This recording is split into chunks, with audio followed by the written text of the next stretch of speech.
What's with all the police everywhere? I'm not supposed to tell. You know the butcher? The freaking nut job that goes around chopping people up? The feds heard that he's gonna be here today. So they set up a trap for him. This whole concert, it's a trap. They're watching all the exits, they're checking everyone that leaves. There's no way to get out of here. I've never felt this before. I feel out of control. Shoot left. Where should I put her? Thank you. This individual that we're searching for won't panic. He's realized he can't get out. He's going to try to cause chaos. Dad, what are you doing? You're acting weird.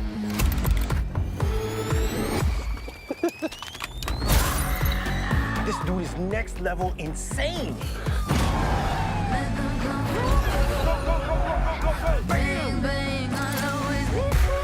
What's happening? I think you're looking for me. Sorry, guys. Sorry. Sorry. How you all doing? You having fun?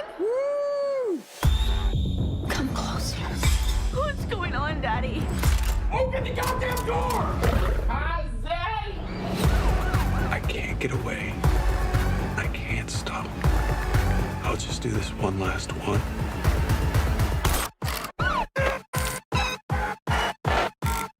Enjoy the rest of the concert.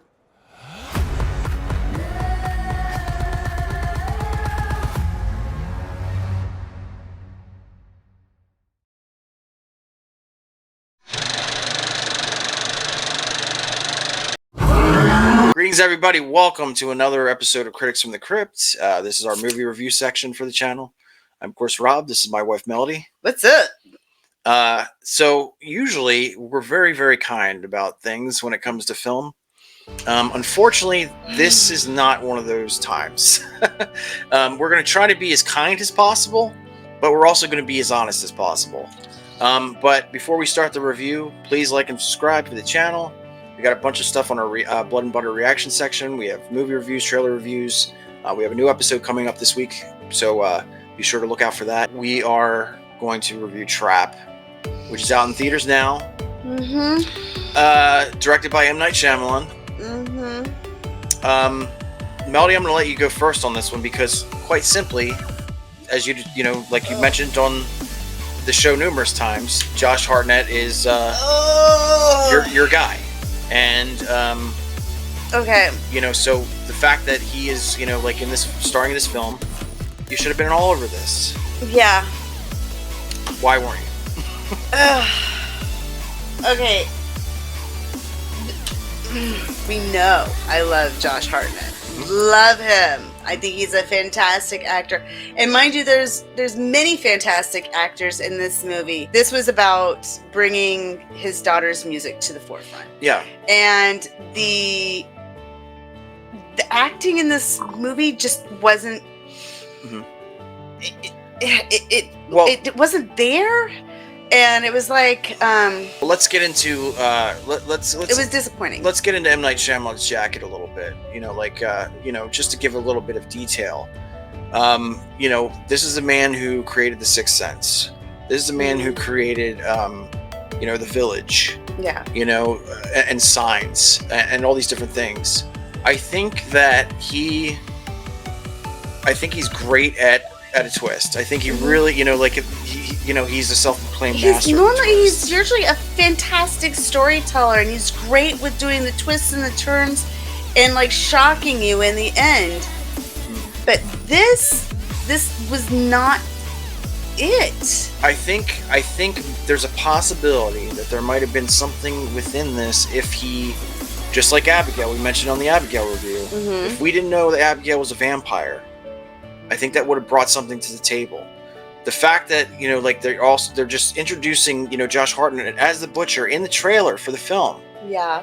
just really just kills any momentum for any excitement, because, you know, this really feels like, you know, it's kind of this sort of like, you know, like like a single player like game like Hitman or something like that. Right. Like it just feels like he's doing all these different things to try to get out of a situation, but he's so like inept as a human being, to be a human being. He's just sweating, and he's just like got this like Joker's grin on his face and just asking really, really silly questions. And there's no way that this person should be able to do what he does. He kind of comes off across as a derpy kind of dad. Mm-hmm. Like a derpy dad. Not like that serial killer. You do have the moments where you see the serial killer in him, and it's when he's like in the end. Well, he's a dork, and Dexter's kind of a dork, and Patrick Bateman's kind of a dork. Is definitely a dork. Mm-hmm. And, you know what I mean? That is, like usually how a serial killer is portrayed. You know what I mean? I am gonna say this. I'm gonna have to watch this movie again. Mm-hmm. I just kind of like how you had to give Maxine a second go. I'm gonna have to give this movie another. I'm gonna have to see it again, and I want to. As it stands now, I was not impressed. Sorry. I want to say this too. Now, M Night Shyamalan's daughter's music is amazing. I love it. Mm-hmm. Don't get me wrong. I think her music's great. Like, she's a fantastic singer. But I'm not the big pop aficionado that would know whether or not like her, like her type of music like is like kind of, like a reboot of everything that's coming out or whatever. And, I don't know if it, passes the smell test or whatever. It sounded good. It did. Mm-hmm. But to get back to Josh Hartnett, I do want to say that if this is a renaissance for him, absolutely into it 100%. He's fantastic in this movie, but he has nothing to work with. Yeah. He has nothing to work with. And it comes off like a Lifetime movie because the acting is so over the top. No, not even just that. I mean, M Night Shyamalan has this tendency to have people talk like they're a fucking alien that never heard a human conversation before. Oh my god, yeah, you're right. Yeah. You know what I mean? Like nobody sounds like they've had a real conversation. So everything just sounds very I don't know. It sounds alien. Sterile. It sounds alien. Sterile. Yeah. So, did anything in this film work for you? Well, okay, so the little girl, the daughter, I thought she was great. Mm-hmm. I thought she was a fantastic actress. I think she has good things coming her way. Mm-hmm. I thought the mom did a really good job. Yeah, the mom was in some stuff, yeah. The mom was fantastic. But again, these are also people that had nothing to work with. I know. And then the lady FBI, the FBI lady. Yeah. She did a great job. And that, that actually, that's the one thing that people have been reporting about when it comes to this movie is that, because that is the original Parent Trap girl, Haley Mills. Yeah. But even she has nothing to work with. And is so fucking inept as a police officer. You know what I mean? Like, she's no Jodie Foster. No. You know what I mean? Yeah. Like, really just inept. Just a bumbling cop. Pun intended. I mean, it would make sense that, Philly cops would be inept. You know what I mean? But, and I can say that because I'm originally from there, but, you've got FBI, you've got, like, hundreds of cops. He's, like, literally walking through rooms and, like, all he does is slap on a fucking name tag and, like, walks through, like, 200 nobody would have ever guys. gotten away with that. Absolutely Nobody. Crazy. Like, there's stuff that he did in this movie that real life never would have gotten away with. Yeah, and I know I know it's a movie and it's, whatever, but like, it just seems like so implausible. Extremely implausible. And then he's like, then he actually, spoiler alert for the movie, if you care to see it. But, like he finally gets to meet the singer, played by M Night Shyamalan's daughter. And, Lady Raven. And he's asking her all kinds of questions like, oh, this is your wardrobe? Oh, where does this go? Where's this go? Like, he's asking her, like, all these questions that clearly would, like, just... give anybody away. Give you away. Oh, can I get out this way? Can my daughter and I get directly to the car from this, from this door? Oh, my God. Like, it was just, yeah. I'm going to have to watch it again to, like...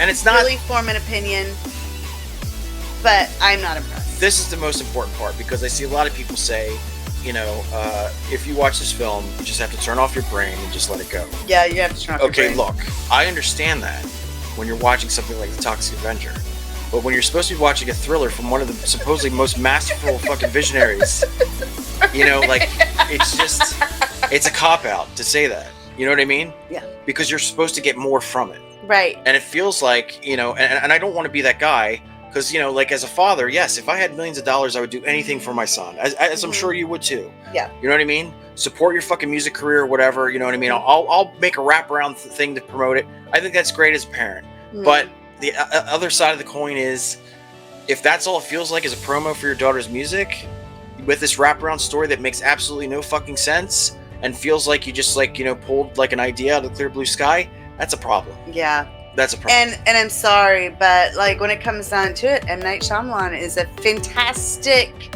storyteller. So this movie really feels like a letdown. I think Especially considering how masterful and skilled he really is.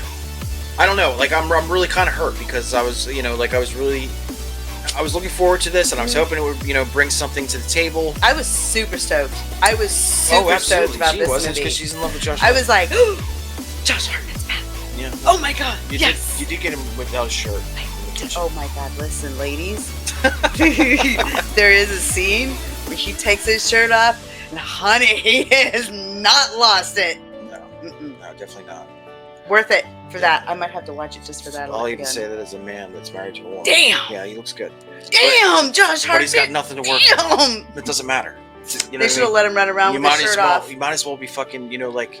They should have let him run around with his shirt off the whole movie. I'm telling you, it would have sold more. Yeah, but if that's what it's about for you, Magic Mike had more fucking depth in this I movie. don't give a shit about Magic Mike. Give me a shot, Josh Hartnett. There are films like this where, you know, Nicolas Cage was in a film years and years ago called Snake Eyes, and set it in a boxing ring. Yep. And there's this whole, like, you know, Brian De Palma, like, thriller-esque thing going on. This does not have that. There's no thriller elements to this whatsoever.